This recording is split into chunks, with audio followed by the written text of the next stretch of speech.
Assalamualaikum warahmatullahi wabarakatuh. Perkenalkan, nama saya Faizal Nur Paki dengan NIM 12030303042 dari kelas HTN 4A. Di sini saya akan mengulas kembali atau mengulang kembali materi mata kuliah Hukum Konstitusi dari pertemuan 9 sampai pertemuan 15. Saya akan membahas dari pertemuan 9 dulu yang membahas mengenai faktor-faktor daya ikat konstitusi. Yang pertama, hukum. KC Ware yang berpendapat bahwa konstitusi itu mengikat karena ia ditetapkan oleh badan yang berwenang membentuk hukum dan konstitusi itu dibuat untuk dan atas nama rakyat. Artinya hukum itu adalah satu supremasi yang memang harus dijunjung tinggi oleh masyarakat hukum dan oleh negara hukum. Ketika masyarakat dan juga negara itu menganut konstitusionalisme, artinya ia harus tunduk dan patuh kepada aturan hukum. Yang kedua, politik. Kekuasaan tanpa hukum adalah jolim, hukum tanpa kekuasaan akan lumpuh. Politik itu sendiri memiliki peran yang sangat sama kuatnya, artinya produk sebuah aktivitas politik itu sendiri adalah hukum dan konstitusi merupakan hukum dan produk daripada aktivitas politik. Ketika situasi dan kondisi politik itu memang baik, maka akan menjadi baik pula dalam pelaksanaan atau daya ikat sebuah konstitusi tersebut. Sebaliknya, demikian begitupun dengan perubahan kultur politik atau budaya politik suatu negara sangat berpengaruh dengan kepada daya ikat konstitusi tersebut. Yang ketiga, moral. Paul Scholzen berpendapat bahwa keputusan moral yaitu otonom atau teonom. Yang dimaksud teonom adalah hukum abadi, yaitu kehendak ilahi yang mengarahkan kepada ciptaannya ke arah tujuan mereka sebagai landasan yang terdalam dari hukum dan peraturan. Dalam moral biasa dikenal dengan sanksi, tapi bersifat lahiriah melainkan bersifat batiniah seperti rasa malu dan menyesal. Artinya moral ini adalah tuntunan yang memang daya ikat atau faktor pendorong daya ikat konstitusi yang berasal dari dalam diri sendiri masyarakat hukum tersebut. Artinya boleh dikatakan bahwa ketika suatu masyarakat itu ia lebih religius, maka kesadaran moralnya itu lebih tinggi dan daya ikat sebuah konstitusi itu lebih kuat juga. Selanjutnya, pertemuan 10 yaitu mengenai konstitusi, konstitualisme dan negara. Membahas mengenai kepentingan sebuah konstitusi itu, yang pertama, dasar dari berdirinya suatu negara beserta tujuan dari negara tersebut didirikan. Yang kedua, acuan baku bagi penyelenggaraan kekuasaan negara. Yang ketiga, konstitusi memuat hak warga negara. Membahas mengenai konstitusionalisme, Ramlan Subakti berpendapat bahwa konstitusionalisme itu menganut pengendalian atas kekuasaan suatu negara. Jadi secara tidak langsung konstitusionalisme adalah negara hukum. Kemudian ada beberapa pendapat yang lainnya, yaitu menurut KC Ware, ia mengatakan as an instrument by which government can be controlled. Ia berpendapat bahwa konstitusionalisme itu pengendalian dan controlling penyelenggaraan terhadap pemerintah. Yang kedua, menurut C.F. Strong, konstitusionalisme yaitu kumpulan prinsip-prinsip yang mengatur kekuasaan, pemerintahan, hak-hak pihak yang diperintah atau rakyat, dan hubungan di antara keduanya. Yang ketiga yaitu James Bryce. Ia berpendapat bahwa a constitution as a framework of political society organized through and by law. Yang kelima, menurut Jim Lee, bahwa semua konstitusi selalu menjadikan kekuasaan sebagai pusat perhatian karena kekuasaan itu sendiri pada intinya memang perlu diatur dan dibatasi sebagaimana mestinya. Jadi konstitusionalisme itu paham yang mengatur tentang kekuasaan. Yang terakhir itu menurut Elidar Caidir dan Sudi Fahmi, bahwa konstitusionalisme itu adalah alat rakyat mengkonsolidasikan kedudukan politik dan hukum dengan mengatur kehidupan bersama untuk mencapai cita-cita. Selanjutnya, pertemuan 11 mengenai konstitusi Madinah dan ketatanegaraan modern. Sebutan para ahli untuk piagam Madinah atau Sahifah Madinah. Sebelumnya penamaan Al-Sahifah pada tahun 622 Masehi. Ini merupakan nama yang disebut dalam naskah piagam itu sendiri. Kata ini bahkan disebut sebanyak 8 kali dalam teks piagam. Selain dari itu, para ahli lain berpendapat bahwa tentang penyebutan Piagam Madinah ini seperti berikut. Yang pertama, W. Montgomery Watt, The Constitution of Medina. Yang kedua, R.A. Nicholson menyebutnya Charter. Yang ketiga, Majid Kaduri menyebutnya Treaty. Muatan Piagam Madinah yang pertama ada kesepakatan. Karena tingginya tingkat heterogenitas di antara masyarakat Madinah pada saat itu, maka tercapailah sebuah kesepakatan yang mengatur antara hak dan kewajiban masing-masing. Yang kedua, persamaan. Poin ini membahas mengenai persamaan hak dan kewajiban seluruh penduduk Madinah, baik muslim, non-muslim, ataupun yang lainnya. Yang ketiga, keadilan. Poin ini membahas mengenai hak memperoleh perlakuan adil bagi seluruh masyarakat dari negara pemerintah. Yang selanjutnya yaitu dualisme Piagam Madinah sebagai konstitusi. Piagam Madinah adalah konstitusi negara Madinah yang dibentuk pada awal masa klasik Islam, tepatnya sekitar tahun 622 Masehi.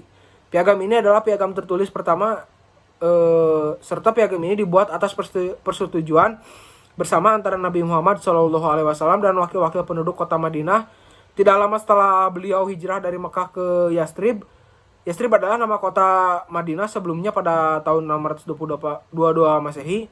Nabi Muhammad SAW telah mencontohkan prinsip konstitusionalisme dalam perjanjiannya dengan segenap warga Yathrib atau Madinah.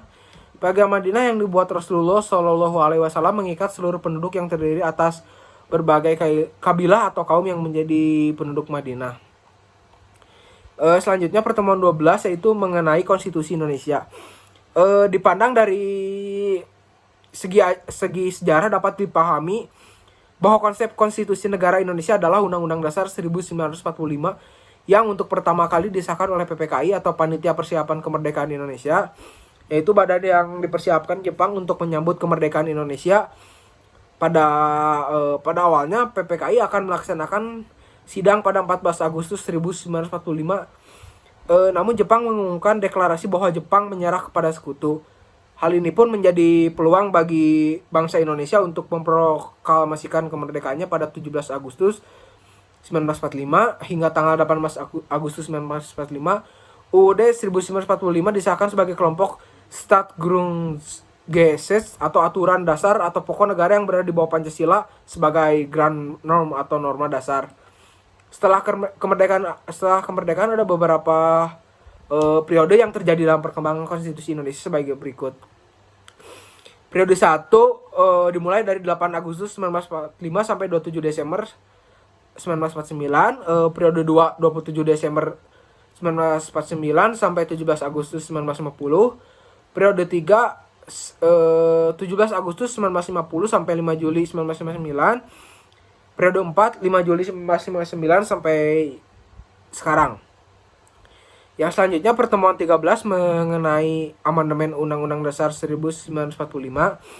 Amandemen Undang-Undang Dasar 1945 yang dilakukan oleh Majelis Permusyawaratan Rakyat atau MPR dilakukan sebanyak 4 kali, lebih jelasnya sebagai berikut. Yang pertama, perubahan pertama, MPR dalam sidang umum tahun 1999 mengeluarkan putusan mengenai UUD 1945 dengan perubahan yang kemudian dikenal dengan perubahan pertama.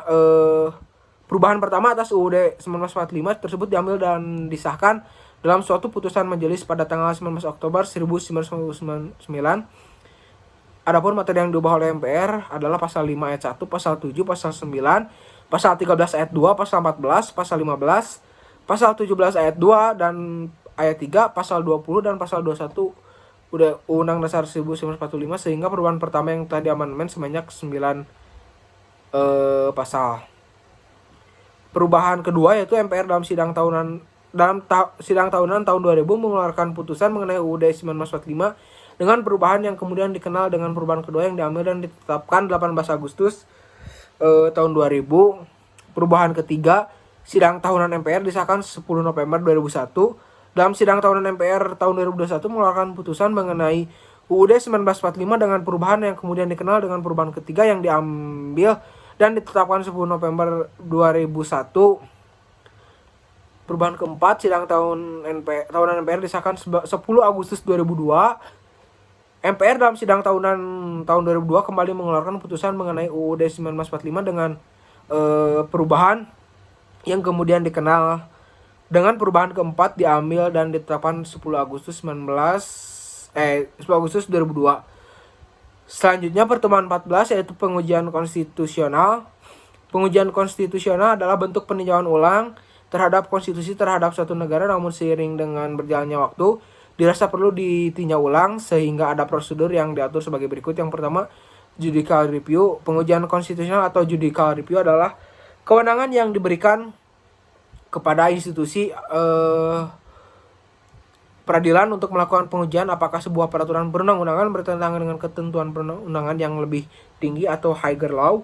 Institusi peradilan yang berwenang itu sendiri di Indonesia disebut dengan Mahkamah Konstitusi atau MK.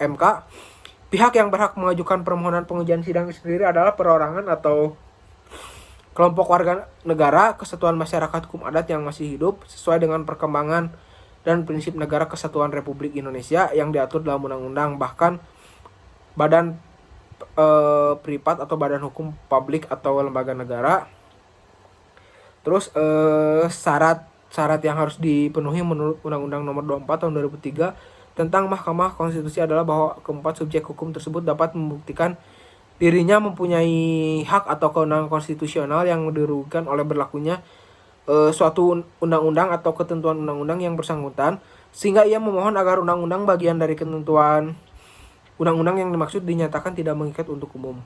Undang-undang merupakan produk demokrasi atau produk kehendak orang banyak. Jika undang-undang telah dibahas dan disetujui bersama oleh DPR dan Presiden lalu kemudian disahkan oleh Presiden sebagaimana mestinya, maka berarti undang-undang yang bersangkutan telah mencerminkan kehendak politik mayoritas rakyat yang diwakili oleh DPR dan aspirasi rakyat pemilih presiden yang mendapat dukungan mayoritas suara rakyat melalui pemilihan umum. Namun demikian, suara mayoritas rakyat yang tercermin dalam undang-undang tidaklah identik dengan suara seluruh rakyat yang tercermin dalam Undang-Undang Dasar.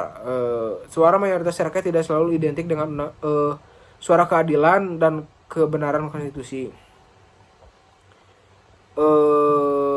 Terus pertemuan 15 yaitu mengenai HAM atau hak asasi manusia.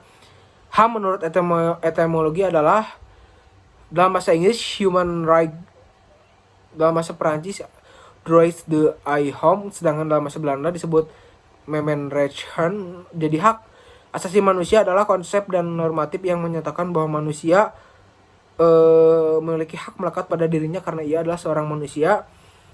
Hak asasi manusia berlaku kapanpun, dimanapun, dan kepada siapapun sehingga sifatnya universal. HAM pada prinsipnya tidak dapat dicabut, juga tidak dapat dibagi-bagi, saling berhubungan dan saling bergantung. Yang kedua, HAM menurut terminologi. HAM adalah hak-hak dasar yang dimiliki setiap manusia yang dibawa sejak dinyatakan telah bernyawa sebagai anugerah dari Tuhan Yang Maha Esa. Secara konseptual, hak asasi manusia dapat dilandaskan pada keyakinan bahwa hak tersebut dianugerahkan secara alamiah oleh alam semesta, Tuhan, atau nalar. Sementara itu, mereka yang menolak penggunaan unsur-unsur alamiah meyakini bahwa HAM merupakan pengenjauhan tahan nilai-nilai yang disepakati oleh masyarakat. Ada pula yang menganggap HAM sebagai perwakilan dari klaim-klaim kaum yang tertindas, dan pada saat yang sama juga terdapat kelompok yang meragukan keberadaan HAM sama sekali dan menyatakan bahwa asasi manusia hanya ada karena manusia mencetus dan membicarakan konsep tersebut. Dari sudut pandang internasional, hak HAM atau hak asasi manusia sendiri dapat dibatasi atau dikurangi dengan syarat-syarat tertentu. Pembatasan biasanya harus ditentukan oleh hukum, memiliki tujuan yang sah, dan diperlukan dalam suatu masyarakat demokratis. Sementara itu, pengurangan hanya dapat dilakukan dalam keadaan darurat yang mengancam kehidupan bangsa, dan pecahnya perang pun belum mencukupi syarat ini. Selama perang, hukum kemanusiaan internasional berlaku sebagai lex specialis. Walaupun begitu, sejumlah hak tetap tidak boleh dikesampingkan dalam keadaan apapun, seperti hak untuk bebas dari perbudakan maupun penyiksaan. Terus the Universal Declaration of Human Rights, yang pertama yaitu yang menyangkut mengenai hak-hak politis dan yuridis. Yang kedua yaitu yang menyangkut hak-hak atas martabat dan integritas manusia. Yang terakhir yaitu menyangkut hak sosial, ekonomi, dan budaya. Mungkin cukup sekian yang dapat saya paparkan. Mohon maaf bila masih banyak kesalahan. Wassalamualaikum warahmatullahi wabarakatuh.